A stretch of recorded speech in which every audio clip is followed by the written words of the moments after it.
แก้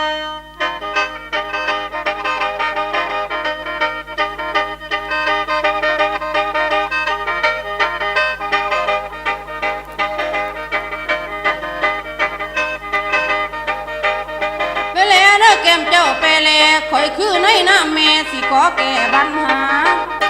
เรื่องเด้ลูกเคยบอกมาดอกหน้าต่างๆมีนี่ไรแบบไรอย่างมันยังข้างยังค่าเรื่องมุ่นมากให้นะหัวควายมาเป็ดไก่ข่อยนี่แม่เท่าใหญ่สิใส่ขอปัญหาบ่ยอมข้าดอกคว่ำคนสิฟาดจนก้นขี้พิทังเมืองข้าวนี่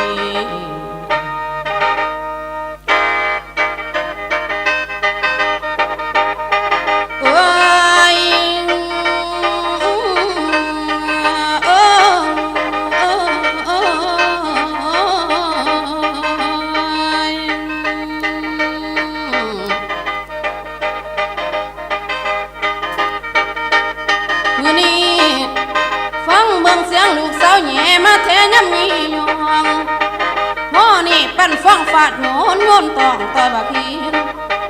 ใหญ่นี่กว่าเฮียนห้าวเล่านักเป้าตั้งลานสั่งตั้มตะฟังจนว่าเย่เพ่กิ่งเกิดตะลายยังนี่แม่นขึ้นหันหายทั้งเคยกบเคยปาฟังเสียงหายเป็นฝ้าพาฟังเสียงนาปันสั่งห้องสะเทือนกองตัวผู้คอยว่าแม่นเสียงยังรถแมนเสียงลูกเคยผู้หูมาสู่แบงมูนมั่งเบ้าว่ามันมียังสั่งให้ปั่นจนเที่ยงอีกทั้งเสียงลูกสาวหลาอยากปั่นหน้าหัวให้หมูไก่เป็ดแหล่แบ่มากุ้งแห่จากแบงมูนทั้งกลางคำกลางคูนหม้อละโลกตกทอดมานี่จมเกี่ยวจมขอดย่ำเศร้าย้ำแรงหน้าให้กกตาแบงมันกะบ้ามันเศร้าข้าวนี่เป็นสาวเป็นเบานี่แขนคอขึงขังลูกสาวว่าออกกำลังสาวหน้าสวยพอทั้งนี่สวยสามสวยก่อให้เป็นเฮือนเป็นหั่งบ่จากหยังต่อยังนับมากะบ่ควายลูกเคยกะว่าลูกเคยสวยปั๊มไม่ไงคอนสร้างเฮือนจนได้นอนเป็นหลังมากใหญ่หลายแนวแต่คิดไล่อ้างเหตุอ้างฝนว่าลูกเคยเป็นคนดูดันฟันพาเท่านี่ลูกเคยผู้สามาออกหน้าออกตาเรื่องเหตุใครเหตุหน้าว่าเหตุหลายกว่าหมูก็หมูว่าเหตุหลายกว่าหมูทั้งดูดันมันสูว่าความหูเพื่อนหลายยังว่าข่อยอยากให้จะก้าวไกลเกินโตมาวัดโฆษณาแข็งอยากแบ่งมุ่นมั่งเขาอยากเป็นเคยหรือพอเท่าอยากมาปั่นมุ่นเก่ามุ่นเตะกกแก่เข้ามาขอเขาเว้ายางบอกให้บาดแม่เท่าอยากให้ฟังแน่เด้อเคยเศร้าสาทอนเว้ยสำลูกเคยอยู่หัวดื้อเคยบ่ถือคนเท่าเศร้าเจ้าอยากพอเคยบ่แม่นอีพอคอยนี่คือแม่เท่าบ่ควรเว้าเรื่องคุณสิขอแก่ไปให้ฟังยามคักแน่ข่อยในน้ำเป็นแม่ซ้ำเฮ็ดหน้าที่หลอนรวยมานี่บอกหายได้แสนทุกทรมานหายใกล้ยากกะยานย้อนนวลนี่ข้างไฟกินน้ำฮ้อนต้องนอนข้างเมสเนห่วงนี่ทุกมันเครื่องแขนคนในแดนยากสิเท่าเก้าเรือนลูกอยู่ท้อง10 เดือนลูกอยู่ท้องประคองไว้แวดระวัง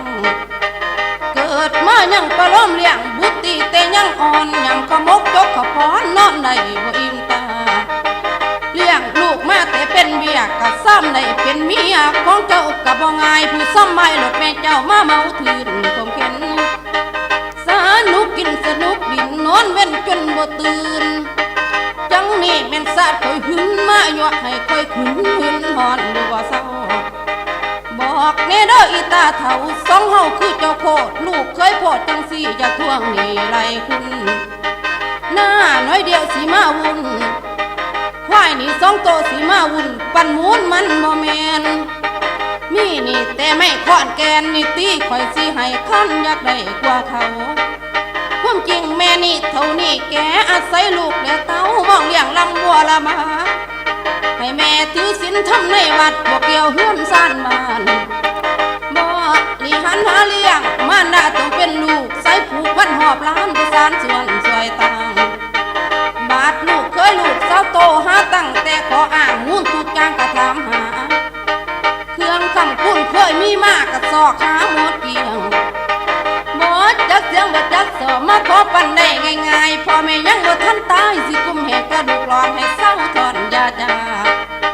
เรื่องใดให้น่าสนห่วงงัวควายและเป็ดไก่สุดเจ้าเด้อพ่อเฒ่าคันแม่นเจ้าสิให้กะสุดแล้วแต่ใจ